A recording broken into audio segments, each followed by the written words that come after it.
Hi எல்லாருக்கும் வணக்கம். Welcome to mission விடாமுயற்சி போட்டித் தேர்வு மையம். நான் உங்கள் ஸ்ரீனிவாசன். இன்றைக்கி இந்த வீடியோவில் டிஎன்பிஎஸ்சி குரூப் 4க்கான அப்டேட்டட் சிலபஸ் பற்றி நம்ம இதை பார்க்க போகிறோம். சரிங்களா? இந்த அப்டேட்டட் சிலபஸ் பற்றின வீடியோவை நம்ம ஃபுல்லாக பார்க்க போகிறோம். ஸோ கடைசி வரைக்கும் இந்த வீடியோ பாருங்கள். அதுக்கு முன்னாடி இந்த டிஎன்பிஎஸ்சி குரூப் 4 பற்றின ஒரு எக்ஸாம் பேட்டர்ன் எந்த மாதிரி இருக்கும் அப்படின்றத பற்றி பார்த்துடலாம். இது முழுக்க முழுக்க பார்த்தீங்கன்னா உங்களுக்கு 200 கொஷின்ஸ் கேட்பாங்க. இந்த 200 கொஷினுக்கு ஒரு சரியான கொஷின் போட்டிங்கன்னா மல்டிபிள் 1.5. ஸோ ஒரு சரியான கொஷினுக்கு 1.5 மார்க் அப்படின்ற விதத்தில் பார்க்கும்போது 200 கொஷினுக்கு 300 மார்க்குக்கு நீங்கள் எழுதிட்டு வருவீங்க.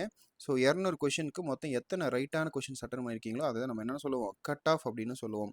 இது முழுக்க முழுக்க உங்களுக்கு ஆஃப்லைன் டெஸ்ட் சீரிஸ் தான். ஓகேங்களா? அப்போ ஆஃப்லைன் டெஸ்ட்னா உங்களுக்கு ஏதாவது ஒரு எக்ஸாம் சென்டரை அலோகேட் பண்ணிடுவாங்க. அது முழுக்க முழுக்க உங்களுக்கு ஓஎம்ஆர் பேஸில் மல்டிபிள் சாய்ஸ் கொஷின்ஸை தான் உங்களுக்கு டெஸ்ட் வந்து எக்ஸாம் வந்து கண்டக்ட் பண்ணுவாங்க. அது மட்டும் இல்லாமல் இது வந்து மெரிட் பேசிஸில் உங்களுக்கு ஒரே அட்டெம்ப்டில் உங்களுக்கு ஜாப் கிடைக்கிற மாதிரி இருக்கும். அது உங்களுடைய கட் ஆஃப் மதிப்பெண்ணை பொறுத்தது. வருஷம் உங்களுக்கு 155லேருந்து அப்ராக்சிமேட்டாக சொல்கிறேன் ஒரு 165 இந்த ரேஞ்சுக்குள்ளே மாறி வரலாம். ஓகேங்களா? அப்போது இந்த எக்ஸாமை பொறுத்த வரைக்கும் என்ன ஒரு ப்ளஸ் பாயிண்ட் அப்படின்னு பார்த்தீங்கன்னா 10th குவாலிஃபிகேஷன் தான். இதுதான் ஒரு ப்ளஸ் பாயிண்ட். இன்னொரு ப்ளஸ் பாயிண்ட் பார்த்தீங்கன்னா இதுக்கு வந்து நோ நெகட்டிவ் மார்க். சரிங்களா? இதுக்கு வந்து தவறான ஒரு கேள்வி நம்ம அடிச்சிட்டோம் அப்படின்னா அதுக்கு வந்து நெகட்டிவ் மார்க் கிடையாது. இன்னொரு ப்ளஸ் பாயிண்ட் பார்த்தீங்க அப்படின்னா இதுக்கு வந்து இன்டர்வியூ கிடையாது, மெயின்ஸும் கிடையாது. அப்போ இன்டர்வியூ மெயின்ஸ்லாம் கிடையாதுன்றதுனால ப்ளஸ் தான். ஆனால் இதுவே உங்களுக்கு கொஞ்சம் நெகட்டிவாகவும் மாறதுக்கு வாய்ப்பு இருக்குது. ஸோ இதில் வந்து அதிகப்படியான கேண்டிடேட்ஸ் வந்து அப்ளிகேஷன் போடுவாங்க. கிட்டத்தட்ட லட்சக்கணக்கான கேண்டிடேட்ஸ் போடுவாங்க. கிட்டத்தட்ட பார்த்தீங்கன்னா ஆல் ஓவர் இந்தியாவில் நீட் எழுதுறாங்க அப்படின்னா நீட்டுக்கே வந்து பார்த்தீங்கன்னா ஒரு 20லேருந்து 22 லட்சம் வரைக்கும் அப்ளிகேஷன்ஸ் போடுறாங்கன்னா ஆல் ஓவர் இந்தியாவில். தமிழ்நாட்டில் மட்டுமே பார்த்தீங்கன்னா 22 லட்சம் பேர் இந்த ஒரு போஸ்ட் இந்த டிஎன்பிஎஸ்சி அப்படின்ற போஸ்ட்டுக்காக குரூப் 4க்காக மட்டுமே அப்ளை பண்ணுவாங்க. ஸோ அந்தளவு காம்படிஷன் இருக்கிறதுனால அது வந்து மிகப்பெரிய ஒரு நெகட்டிவ்னு சொல்லலாம். பட்டு உங்களுடைய காம்படிஷன் லெவல் அதிகமாகும் போது உங்களுக்கு கட் ஆஃப் எகிரி போயிருது இல்லையா? ஸோ அதை வச்சு பார்க்கும்பொழுது அது ஒன்று மட்டும் தான் நெகட்டிவாக இருக்கும். ஸோ அந்த அளவுக்கு நீங்கள் போட்டி போட்டு படித்தா இது பாசிபிள் தான், ஒன்றும் பிரச்சனை இல்லை. ஓகே, ஆரம்பிச்சிடலாம். இப்போ இந்த குரூப் 4 சீரிஸ் சிலபஸை பொறுத்த வரைக்கும் உங்களுக்கு நான் முன்னாடி சொல்லியிருப்பேன் 200 கொஷின்ஸ் அப்படின்னு சொல்லிட்டு இல்லையா? அந்த 200 கொஷின்ஸ் அப்படின்றதையே நாம் 3 பகுதிகளாக சிலபஸை பிரிக்கலாம். ஒன்று part A, part B, part C அப்படின்னு பிரிக்கலாம். இந்த பார்ட் ஏன்றது பார்த்தீங்கன்னா ஜென்ரல் ஸ்டடீஸ். இந்த ஜென்ரல் ஸ்டடீஸ் அப்படின்றது மொத்தமாக 75 கேள்விகள் கேட்பாங்க. பார்ட் பின்றது உங்களுக்கு வந்து ஆப்டிடியூட் அண்ட் ரீசனிங், மேக்ஸ் இதெல்லாம் சேர்த்து ஒரு 25 கொஷின்ஸ் கேட்பாங்க. ஓகேங்களா? அப்போ பார்ட் சின்றது உங்களுக்கு தமிழ் இலக்கண பகுதி. தமிழ் இலக்கணம் அப்படின்னா இதில் ஒரு 85 கொஷின்ஸ் கேட்பாங்க. தமிழ் ஆசிரியர்கள் மற்றும் தமிழ் ஆசிரியர்களுடைய தொண்டுகள், நூல்கள், உரைநடை இது எல்லாத்தையும் சேர்த்தணும் அப்படின்னா உரைநடை இது ஒரு 15 கொஷின்ஸ். சரிங்களா? அப்போது ஒரு 75, 25 2 சேர்த்துனா 100, ஒரு 85, 15 2 சேர்த்துனா ஒரு 100, ஆக மொத்தம் 200 கொஷின்ஸ்க்கு நீங்கள் எழுதிட்டு வருவீங்க. இது ஒரு கவர்மெண்ட் எக்ஸாம், புரியுதுங்களா? அப்போ கவர்மெண்ட் எக்ஸாமுக்கு நீங்கள் யார் என்னன்றலாம் தெரியாது.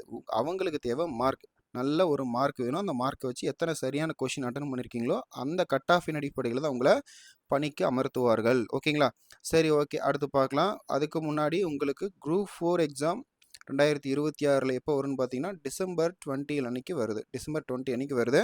ஸோ அப்ளிகேஷன் லான்ச் ஆன உடனே எல்லாமே அப்ளிகேஷன் போட்டு உங்களுக்கான ஓடிபி எதுவுமே ஓடிபி வந்த நம்பரை செல்ஃபோன் நம்பர் மாற்ற வேணாம், இமெயில் ஐடி எதுவுமே மாற்றக்கூடாது, செல்ஃபோனை மாற்றக்கூடாது. ஓகேங்களா? சரி, அதுக்கு முன்னாடி பார்த்தீங்கன்னா அப்ளை பண்ணிட்டீங்கன்னா இன்னும் அப்ளிகேஷன் வரல, அப்ளிகேஷன் விண்டோ ஓப்பன் ஆகிடுச்சு அப்படின்னா அதுக்கு உண்டான ஒன் டைம் பாஸ்வேர்டு, ஐடி, தென் அதுக்கான ஓடிபி, பாஸ்வேர்டு எல்லாமே 1க்கு 2 இடத்துல நல்லா கிளியராக எழுதி சேவ் பண்ணி வச்சுக்கோங்க. மிஸ் பண்ணிட்டீங்கன்னா அது பின்னாடி ரொம்ப கஷ்டமாயிடும். ஓகே, இதுக்கு மேலே ஆரம்பிச்சிடலாம். இப்போ சிலபஸ் வந்து 3 பார்ட்டாக பிரிச்சோம் இல்லையா? அப்போ பார்ட் ஏ அப்படின்றத பற்றி பார்த்தலாம். பார்ட் ஏ பொறுத்த வரைக்கும் உங்களுக்கு மொத்தம் ஒவ்வொரு யூனிட்டாக கேட்பாங்க. அதாவது unit 2, unit 3, unit 4, unit 5, unit 6 வரைக்கும் கேட்பாங்க. ஓகேங்களா? யூனிட் 6 வரைக்கும் இருக்கு இல்லையா? அந்த யூனிட் 6 வரைக்கும் பார்த்தீங்கன்னா யூனிட் 1 ஜென்ரல் சயின்ஸ் மொத்தம் 5 கொஷின்ஸ் கேட்பாங்க. சரிங்களா? இந்த ஜென்ரல் சயின்ஸ் அப்படின்னாவே வெறும் 5 கொஷின் தான். ஆனால் நீங்கள் 4 சப்ஜெக்ட் படிக்கணும். இந்த 5 கொஷினுக்காக மொத்தம் 4 சப்ஜெக்ட் படிக்கணும். Physics, chemistry, botany and zoology 4 subject படிச்சிங்கன்னா தான் 5 கேள்விகள் கேட்பாங்க. அப்போ இதை வந்து நீங்கள் என்ன பண்ணணும், செகண்டரி சப்ஜெக்டாக வச்சுக்கோங்க. முதன்மையான சப்ஜெக்ட் விட்டுட்டு செகண்டரி சப்ஜெக்டாக வச்சுக்கோங்க. இது கடைசி டைமில் கூட படிச்சுக்கலாம். ஓகேங்களா? ஏன்னா இது எல்லாமே 4 சப்ஜெக்ட் சேர்த்து பெரிய சப்ஜெக்டாக இருக்கும். அதனால் இது வெயிட்டேஜ் ரொம்ப கம்மி, ஆனால் பாடப்பகுதிகள் ரொம்ப அதிகமாக இருக்கும். அதனால் கடைசி டைமில் கூட படிச்சுக்கலாம், விட்டுருங்க. 2வது யூனிட் பாருங்கள், ஜியாகிரஃபி. இது ஒரே ஒரு சப்ஜெக்ட் படிச்சிங்கன்னா மொத்தம் 5 கேள்விகள் கேட்குறாங்க. ஓகேங்களா?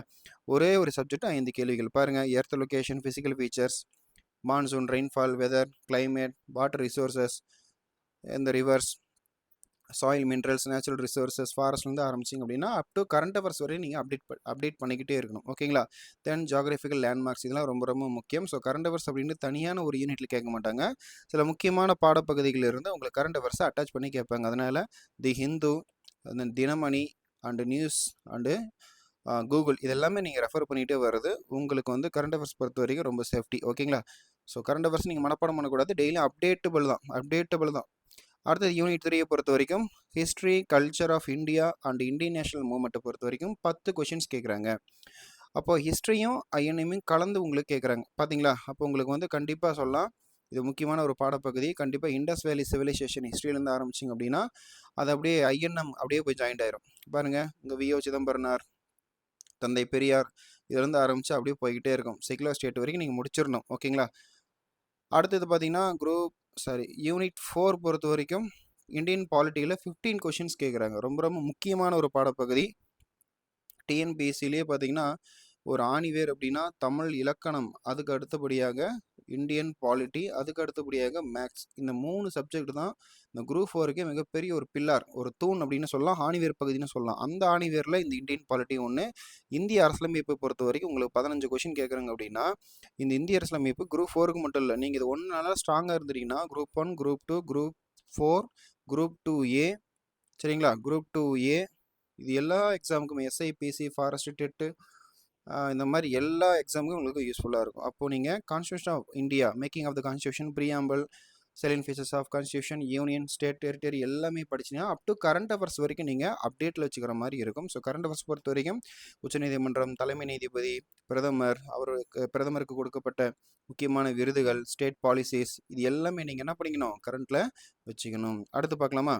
யூனிட் 5 பொறுத்த வரைக்கும் Indian economy and development administration in Tamil Nadu 20 question கேட்குறாங்க. ஸோ இந்தியன் எக்கானமியில் ஒரு 10 கொஷின் எடுத்துக்கலாம். அடுத்தது டெவலப்மெண்ட் அட்மினிஸ்ட்ரேஷன் இன் தமிழ்நாடு பொறுத்த வரைக்கும் ஒரு 10 கொஷின் கேட்கலாம். அப்போ ரெண்டையும் சேர்த்து 20 கொஷின் உங்களுக்கு கம்பைன் பண்ணி கேட்குறாங்க. ஸோ நேச்சுரல் இந்தியன் எக்கானமிலேருந்து ஆரம்பிச்சிங்க அப்படின்னா அப்படியே என்ன பண்ணிடுது, தமிழ்நாடு அட்மினிஸ்ட்ரேட்டில் போய் மிக்ஸ் ஆயிரும். So current socio economic issues and current affairs உட்பட எல்லாமே நீங்கள் அப்டேட்டில் வச்சுக்கணும். ஓகேங்களா? நிதி அமைச்சர் என்ன சொன்னாங்க, தமிழ்நாட்டுக்கு வந்து நிதி எந்த அளவுக்கு தேவைப்படுது, எந்த அளவுக்கு கடனில் மூழ்கி இருக்குது, இந்த மாதிரி விஜய் வந்து அறிவிச்சிருப்பாரு தமிழ்நாட்டுக்கு இவ்வளோ நிதிச்சுமை இருக்குது, இந்த மாதிரி நிறைய விஷயங்கள் சொல்லியிருப்பாங்க. அப்போ பிறக்கக்கூடிய குழந்தைங்கள்லேருந்து இப்போ வளரக்கூடிய எல்லா குழந்தைங்களுக்கும் தலா எத்தனை லட்சம் வந்து கடன் இருக்குது அப்படின்ற மாதிரி ஒரு அப்ராக்சிமேட் வேலையும் விட்டுருந்தாங்க. அதெல்லாம் பார்த்துக்கோங்க, சரிங்களா? அந்த ஜஸ்டிஸ், நீதிமன்றம், புதிய தீர்ப்பாயங்கள், இது எல்லாமே பார்த்துக்கிட்டே வாங்க. புரியுதுங்களா? அடுத்தது யூனிட் 6 பொறுத்த வரைக்கும் history, culture, heritage and socio political movements of Tamil Nadu. இதில் வந்து 20 கொஷின் பல்காக கேட்குறாங்க. நல்லா படிச்சுக்கோங்க. ஸோ நல்லா இந்த யூனிட் 6ன்றது ரொம்ப ரொம்ப தவிர்க்க முடியாத சப்ஜெக்ட்டும் கூட. அதனால் நல்ல ஒரு வெயிட்டேஜான சப்ஜெக்ட். ஸோ நல்ல ஒரு மார்க் வந்து கெயின் பண்ணக்கூடிய அளவுக்கு நல்லதாக இருக்கும். உங்களுக்கு வந்து தமிழ் சம்மந்தப்பட்ட, கல்ச்சர், ஹெரிட்டேஜ் சம்மந்தப்பட்ட நிறைய விஷயங்கள் கேட்பாங்க. உதாரணத்துக்கு திருக்குறள், யூனிவர்சல் வேல்யூ. அடுத்தது பாருங்கள், பொலிட்டிக்கோ எக்கனாமிக் அஃபேர்ஸ், இது எல்லாமே உங்களுக்கு ரொம்ப ரொம்ப இம்பார்ட்டண்ட். ஸோ தமிழ்நாடு அஃபேர்ஸ் பொறுத்த வரைக்கும் ரொம்ப ரொம்ப இம்பார்ட்டன்ட். ஏன்னா நம்மளுடைய சொந்த ஸ்டேட் அப்படின்றதுனால கண்டிப்பாக உங்களுக்கு நிறைய வெயிட்டேஜ் கொடுத்து கேட்பாங்க இந்த யூனிட் 6 பொறுத்த வரைக்கும். ஸோ நீங்கள் பார்த்து முடிச்சது பார்ட் ஏல பொறுத்த வரைக்கும் 75 கொஷின்ஸ். இது எல்லாமே ஜென்ரல் ஸ்டடீஸ் எல்லாமே. ஓகேங்களா? ஜென்ரல் ஸ்டடீஸில் உங்களுக்கு யூனிட் 6 வரைக்கும் நம்ம கேட்டாச்சு. மொத்த கேள்விகள் எண்ணிக்கை 75. ஓகே, அடுத்து பார்க்கலாமா? ரைட், அடுத்து பார்க்கலாம்.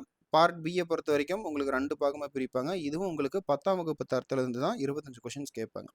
இதை வந்து யூனிட் 1, யூனிட் 2 பிரிக்கலாம். யூனிட் 1 பொறுத்த வரைக்கும் ஆப்டிடியூட் 15 கொஷின், ரீசனிங் ஒரு 10 கொஷின். So 15, 10, 25 questions. மேக்ஸிமம் நீங்கள் 25க்கு அப் டு 23 அல்ல 22 வரைக்கும் நீங்கள் வாங்கிடணும், மினிமம் கேரண்டி. அப்படி எடுத்தால் தான் நம்ம வந்து வேலைக்கு போக முடியும். 20 கீழே 18 எடுத்துருக்கேன், 15 எடுத்துக்கலாம் சொல்லவே கூடாது. ஏன்னா மேக்ஸை பொறுத்த வரைக்கும் பாதிக்கு பாதி வந்து நீங்கள் ஃபார்முலா யூஸ் பண்ணி போடுற மாதிரி இருக்கும். மிச்சம் இருக்கலாம் மென்டல் எபிலிட்டி, நீங்கள் வந்து உங்களுடைய மூளையை பயன்படுத்தி அப்போதைக்கு நீங்கள் போட்டுக்கிற மாதிரி இருக்கும். சில மென்டல் எபிலிட்டி வந்து பார்த்தீங்கன்னா ரீசனிங்லாம் சிலது வந்து புத்தகத்தில் இருக்காது, சரிங்களா? சிலது வந்து ஸ்கூல் புத்தகத்தில் இருக்காது, நீங்கள் வந்து தேடி தான் படிக்கிற மாதிரி இருக்கும். அதனால பார்த்துக்கோங்க. சரி, அடுத்து பார்க்கலாம். ஓகே, இப்போ நம்ம பார்த்து முடிச்சது 75 ஜிகே, அப்புறம் பார்ட் பியில் ரீசனிங் அண்ட் ஆப்டிடியூட் ஒரு 25, 100 முடிஞ்சதா? மிச்சம் 100 வந்து ஃபுல்லாகவே உங்களுக்கு தமிழ் இலக்கண பகுதியில் 85, தமிழ் ஆசிரியர்கள் மற்றும் தொண்டுகள் ஒரு 15, ஒரு 100 பார்க்க போகிறோம். ஓகேங்களா? சரி, இப்போ வந்து இந்த பார்ட் சியை பொறுத்த வரைக்கும் தமிழ் தகுதி தேர்வுன்னு சொல்லலாம்.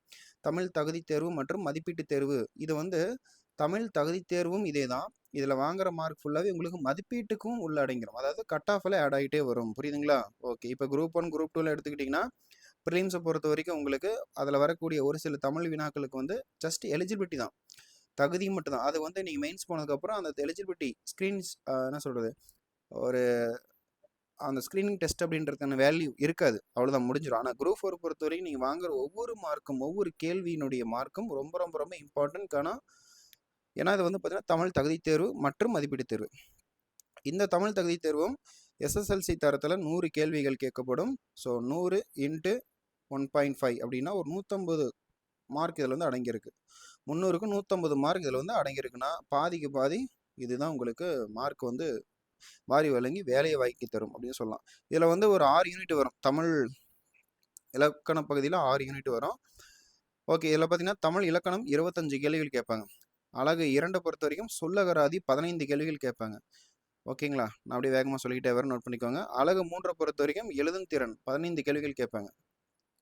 அழகு 4 பொறுத்த வரைக்கும் கலை சொற்கள் 10 கேள்விகள் கேட்பாங்க. அழகு 5 வாசித்தல் மற்றும் புரிந்து கொள்ளும் திறன்லேருந்து 15 கேள்விகள் கேட்பாங்க.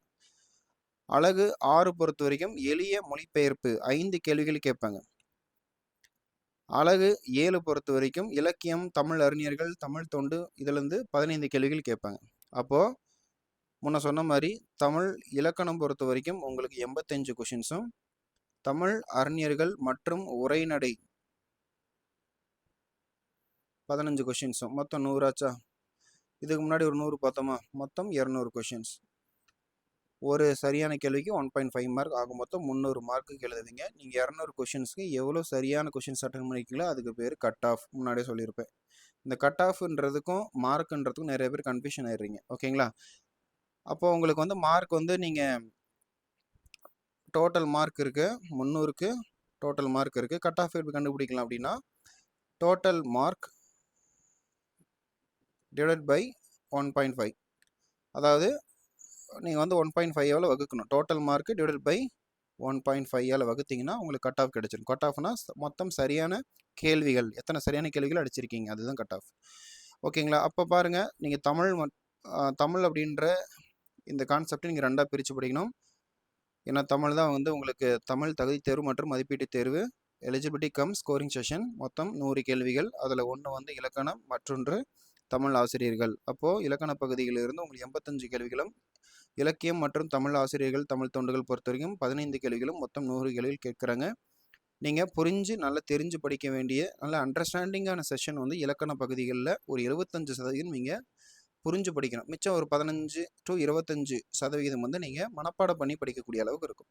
இலக்கிய பகுதிகளில் மேக்ஸிமம் மனப்பாட பகுதிகள் தான் இருக்கும். இலக்கிய பகுதிகளில் ஃபுல்லாகவே மனப்பாட பகுதிகள் தான் அதிகமாக இருக்கும். அப்போது தமிழ் பொறுத்த வரைக்கும் நீங்கள் சில பேசிக் ஃபார்முலாஸ்லாம் இருக்கும். ஃபார் எக்ஸாம்பிள் வந்து பார்த்திங்கன்னா இலக்கண பகுதிகளில் வல்லினம் மிகும் இடங்கள், வல்லினம் மிகா இடங்கள், லகர லகர வேறுபாடுகள், சரிங்களா, ஒரு சொல் ஒரு பொருள் தரும், சரி ஒரு சொல் ஒரு பொருள், இந்த மாதிரி நிறைய வரும். ஓகேங்களா? ஸோ இதுதான் சிலபஸ் பேட்டர்ன். அடுத்தடுத்த வீடியோக்களில் இது சம்மந்தப்பட்ட முக்கியமான சில பாடப்பகுதிகள் எந்தெந்த புத்தகத்தை நம்ம ரெஃபர் பண்ணி படிக்கலாம், இது போன்ற பல தகவல்களோடு நம்ம சந்திக்கலாம். ஸோ குரூப் 4 அனைவரும் வெற்றி பெற வாழ்த்துக்கள். இப்பொழுது ப்ரிப்பரேஷன் ஸ்டார்ட் பண்ணுங்கள். ஸோ தேங்க்யூ ஃபார் வாட்சிங். மீண்டும் அடுத்த வீடியோவில் சந்திப்போம்.